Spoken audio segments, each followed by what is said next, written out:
जगन्नाथ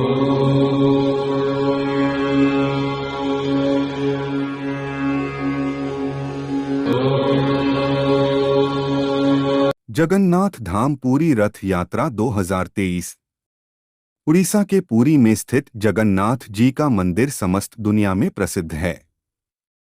यह मंदिर हिंदुओं के चारों धाम के तीर्थ में से एक है। कहते हैं मरने से पहले हर हिंदू को चारों धाम की यात्रा करनी चाहिए, इससे मोक्ष की प्राप्ति होती है। जगन्नाथ पुरी में भगवान विष्णु के अवतार कृष्ण का मंदिर है, जो बहुत विशाल और कई सालों पुराना है। इस मंदिर में लाखों भक्त हर साल दर्शन के लिए जाते हैं। इस जगह का एक मुख्य आकर्षण जगन्नाथ पुरी की रथ यात्रा भी है। यह रथ यात्रा किसी त्योहार से कम नहीं होती है। इसे पुरी के अलावा देश व विदेश के कई हिस्सों में भी निकाली जाती है। जगन्नाथ पुरी रथ यात्रा कब निकाली जाती है? जगन्नाथ जी की रथ यात्रा हर साल आषाढ़ माह जुलाई महीने के शुक्ल पक्ष के दूसरे दिन निकाली जाती है। इस साल ये 20 जून 2023 दिन रविवार को निकाली जाएगी। रथ यात्रा का महोत्सव 10 दिन का होता है, जो शुक्ल पक्ष की 11 के दिन समाप्त होता है। इस दौरान पुरी में लाखों की संख्या में लोग पहुंचते हैं और इस महा आयोजन का हिस्सा बनते हैं। इस दिन भगवान कृष्ण, उसके भाई बलराम व बहन सुभद्रा को रथों में बैठाकर गुंडीचा मंदिर ले जाया जाता है। तीनों रथों को भव्य रूप से सजाया जाता है, जिसकी तैयारी महीनों पहले से शुरू हो जाती है। जगन्नाथ पुरी रथ यात्रा की कहानी। इस रथ यात्रा से जुड़ी बहुत सी कथाएं हैं, जिसके कारण इस महोत्सव का आयोजन होता है। कुछ कथाएं मैं आपसे शेयर करती हूँ। कुछ लोग का मानना है कि कृष्ण की बहन सुभद्रा अपने मायके आती है और अपने भाइयों से नगर भ्रमण करने की इच्छा व्यक्त करती है। तब कृष्ण बलराम सुभद्रा के साथ रथ में सवार होकर नगर घूमने जाते हैं। इसी के बाद से रथ यात्रा का पर्व शुरू हुआ।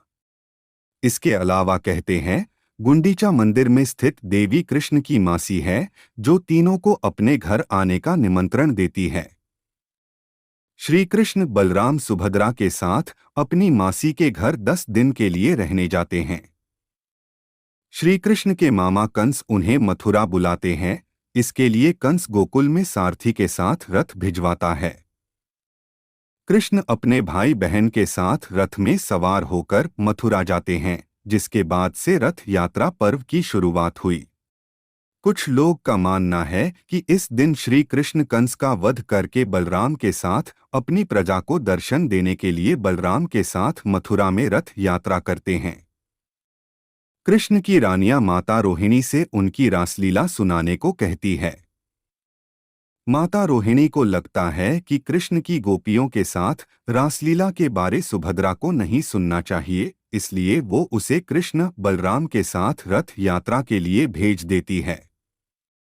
तभी वहां नारद जी प्रकट होते हैं। तीनों को एक साथ देख वे प्रसन्नचित्त हो जाते हैं और प्रार्थना करते हैं कि इन तीनों के ऐसे ही दर्शन हर साल होते रहे। उनकी यह प्रार्थना सुन ली जाती है और रथ यात्रा के द्वारा इन तीनों के दर्शन सबको होते रहते हैं।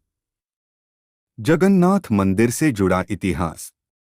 कहते हैं, श्री कृष्ण की मौत के पश्चात जब उनके पार्थिव शरीर को द्वारिका लाया जाता है, तब बलराम अपने भाई की मृत्यु से अत्यधिक दुखी होते हैं। कृष्ण के शरीर को लेकर समुद्र में कूद जाते हैं। उनके पीछे पीछे सुभद्रा भी कूद जाती है। इसी समय भारत के पूर्व में स्थित पुरी के राजा इंद्रद्युम्न को स्वप्न आता है कि भगवान का शरीर समुद्र में तैर रहा है, अतः उन्हें यहाँ कृष्ण की एक विशाल प्रतिमा बनवानी चाहिए और मंदिर का निर्माण करवाना चाहिए। उन्हें स्वप्न में देवदूत बोलते हैं कि कृष्ण के साथ बलराम सुभद्रा की लकड़ी की प्रतिमा बनाई जाए और श्री कृष्ण की अस्थियों को उनकी प्रतिमा के पीछे छेद करके रखा जाए। राजा का सपना सच हुआ, उन्हें कृष्ण की अस्थियां मिल गई। लेकिन अब वह सोच रहा था कि इस प्रतिमा का निर्माण कौन करेगा। माना जाता है शिल्पकार भगवान विश्वकर्मा एक बढ़ई के रूप में प्रकट होते हैं और मूर्ति का कार्य शुरू करते हैं। कार्य शुरू करने से पहले वे सभी से बोलते हैं कि उन्हें काम करते वक्त परेशान नहीं किया जाए, नहीं तो वे बीच में ही काम छोड़कर चले जाएंगे। कुछ महीने हो जाने के बाद मूर्ति नहीं बन पाती है। तब उतावली के चलते राजा इंद्रद्युम्न बढ़ई के रूम का दरवाजा खोल देते हैं। ऐसा होते ही भगवान विश्वकर्मा गायब हो जाते हैं। मूर्ति उस समय पूरी नहीं बन पाती है, लेकिन राजा ऐसे ही मूर्ति को स्थापित कर देते हैं। वो सबसे पहले मूर्ति के पीछे भगवान कृष्ण की अस्थियां रखते हैं।